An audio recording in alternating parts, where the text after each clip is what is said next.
Good evening, dear students. Today we are going to do a chapter, that is chapter number 5, arithmetic progression.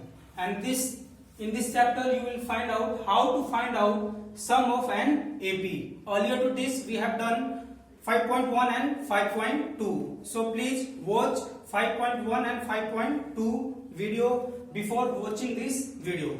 So there are basically two formulas to find out the sum of an AP. First one is Sn is equals to n by 2, 2a plus n minus 1 into d. And the second one is Sn n by 2, a plus l. Here l is the last term. Whenever AP is given, then you have to find out sum. You have to use Sn and Sn. There are the two formulas. So start with question number 1. Find the sum of an AP. Here a series is given to you. यहाँ पे आपको एक series दी हुई होगी 2, 7, 12 and you have to find the sum up to 10th term. 10वीं term तक आपको क्या फाइंड करना है? सम फाइंड करना है. So here आप जानते हैं, अगर 5.1 and 5.2 वीडियो देख रखे हैं तो आप लोग जानते होंगे A is 2 here और उसके बाद आपको D निकालना होता है. To find out D, 7 minus 2. 7 minus 2 is equals to 5. Now use the formula Sn, n by 2, 2a plus n minus 1 into d. Here you have to find out the sum up to 10th term. तो यहाँ पे n की जगह आप क्या लिख देंगे? 10. n कितने टर्म्स की फाइंड आउट करनी है सम आपको? 10. 10 by 2. 2 and a is 2 and plus n minus 1. n minus 1 means 10 minus 1 into d. What is the common difference? d is 7 minus 2 is 5. 12 minus 7 is 5. So on solving you will get 2, 4, 5. You can solve this question very easily. Now question number 2, and you can say the type number 2. When the fraction is given, here a is 1 by 15 and to find out d is a2 minus a1. a2 is 1 by 12 and a1 is 1 by 15. So after solving you will get 1 by 60. So d is 1 by 60. Now put all this value in this formula n by 2. कितने terms का आपको सम निकालना है? 11 term का. तो आप यहाँ पे क्या लिख देंगे? 11 by 2. 2 into a क्या है? a is 1 by 15 plus n minus 1 into d जो होता है n minus 1. n कितने टर्म्स का निकालना था आपको? 11. 11 minus 1 is 10 into 1 by 60. On solving you will get 33 by 20.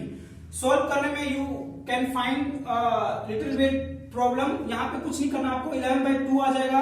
2 by 15 and after cancelling you will get 1 by 6. On solving 11 by 2 and taking LCM of these numbers you will get 5, 4, 9 and on solving you will get 33 by 20.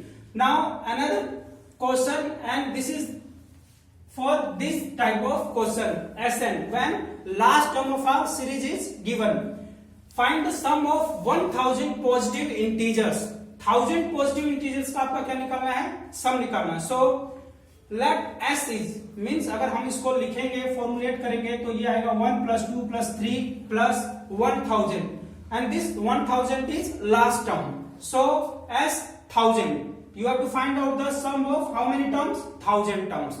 So use the formula n by 2 a plus l. What is n here? कितने terms का निकालना है? 1000 terms. 1000 by 2. a is 1. So simple. a क्या है? 1 है. And the last term, जब आपको last term दी हुई है, यहाँ पे लास्ट टर्म दिया हुआ है ना, तो लास्ट टर्म आप डायरेक्ट यहाँ पे लिख लीजिए. You do not have to use this formula. इस फॉर्मूले की आपको जरूरत ही नहीं पड़ेगी. Although you can find out by this formula also, लेकिन अगर इस प्रकार से क्वेश्चन दिया हो जिसमें लास्ट टर्म आपको दी हुई हो पहले से, then you have to use this formula and put the values. You will get the answer very easily. एक क्वेश्चन और आता है जो सम वाले सीरीज में आपको आएगा. उसमें क्या करना है? You will find a is equals to, find d is equals to 3, an is equals to 15 and you have to find n and sn. इसको कैसे करेंगे? देखो बच्चे, an आपको दिया हुआ है 50. तो हम an मतलब जो लास्ट टर्म है, हम जानते हैं an का फॉर्मूला क्या होता है? यस, an का फॉर्मूला जो आपने 5.1 और 2 में सीखा था, a plus n minus 1 into d. an आपको दिया हुआ है ना? an is given. an is equals to a क्या है? 5 plus n. n यहाँ पे कितना दिया हुआ है?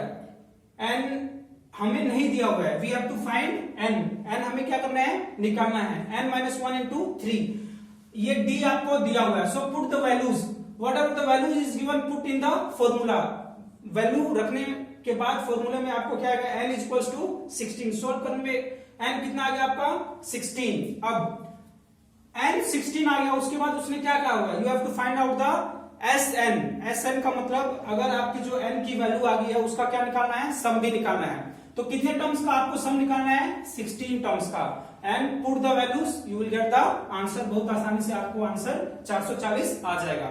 देखिए बता देता हूं कैसे, हमने इस वाले फॉर्मूले लिखा, n कितना आता है आपका 16/2, 2a क्या है 5 और d क्या है आपका 3, put the values and get the answer. तो प्यारे बच्चों, अगर आप ये 4 प्रकार के सम्स कर लेंगे, you will be able to do all the questions of 5.3, so please do try exercise 5.3, till then take care और पढ़ते रहिए, थैंक यू।